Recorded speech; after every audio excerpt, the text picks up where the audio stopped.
আগামী কয়েক দশকের মধ্যেই চাঁদের বুকে মানুষের স্থায়ী বসতি গড়ে তোলার প্রস্তুতি চলছে। সেই প্রস্তুতির অংশ হিসেবে গবেষকরা চাঁদের মাটিতে সবজি চাষে সফল হয়েছে। আজ থেকে প্রায় 50 বছর আগে নাসার অ্যাপোলো মিশনে চাঁদের যে সকল মাটি সংগ্রহ করা হয়েছিল সেই মাটিতেই ফসল ফলানো হয়েছে।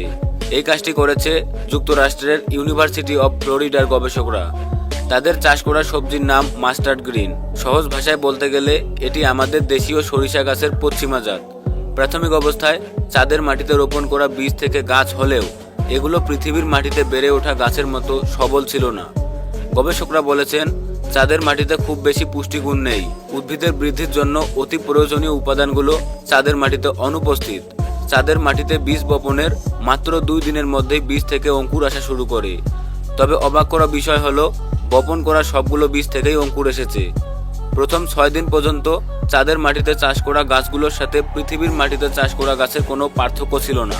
প্রথম 7 দিনের শেষে গাছগুলো বড় হওয়ার গতি কমে আসে। সরিষা গাছগুলো আর একটু বড় হওয়ার পর থেকে বোঝা যাচ্ছিল উদ্ভিদগুলো প্রতিকূল পরিবেশে বেড়ে উঠছে। তখন গাছগুলো শেকড় ও পাতা প্রত্যাশা অনুযায়ী বড় হচ্ছিল না। গাছগুলোকে বেড়ে উঠতে সহায়তা করার জন্য পর্যাপ্ত আলো, পানি এবং পুষ্টি উপাদান সরবরাহ করা হয়। পরবর্তীতে সরিষা গাছগুলো জিন বিশ্লেষণ করে গবেষকরা দেখেন প্রতিকূল পরিবেশে বড় হওয়ার পরিষ্কার চিহ্ন রয়েছে গাছগুলোতে। চাঁদের মাটির বৈশিষ্ট্য অনুযায়ী একে বলা হয় রেগোলিথ। পৃথিবীর মাটির সঙ্গে রেগোলিথ মাটির বেশ কিছু পার্থক্য রয়েছে। রেগোলিথ সূক্ষ্ম, দানাদার এবং পাউডারের মতো। এসব সূক্ষ্ম মাটিতে আছে ধারালো কণা। নিঃশ্বাসের সঙ্গে গ্রহণ করলে ধারালো কণাগুলো ফুসফুসের অনেক ক্ষতি করতে পারে। উদ্ভিদ চাষের জন্য এই মাটি উপযোগী নয়। গবেষকদের উদ্দেশ্য হলো এইসব গাছের জিনগত তথ্য বিশ্লেষণ করে গাছগুলোকে প্রতিকূল পরিবেশে বেড়ে ওঠার মতো তৈরি করা, যাতে করে ভবিষ্যতে সরাসরি চাঁদের বুকে কোনো সহায়তা ছাড়াই খাবার উপযোগী সবজি চাষ করা যায়।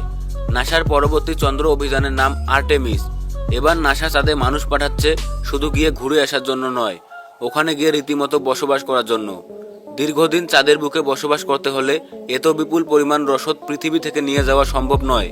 সেই জন্য চাঁদের মাটিতেই ফসল ফলাতে হবে। এতে শুধু খাবারের যোগানেই মিটবে না, গাছগুলো মানুষের নিঃশ্বাস নেবার মতো পরিষ্কার বাতাস এবং পানির চাহিদা মেটাতে ভূমিকা রাখবে। ভিডিওটি ভালো লাগলে লাইক, কমেন্ট এবং শেয়ার করতে ভুলবেন না। আর হ্যাঁ, চ্যানেলটি সাবস্ক্রাইব করে আমাদের পাশে থাকুন।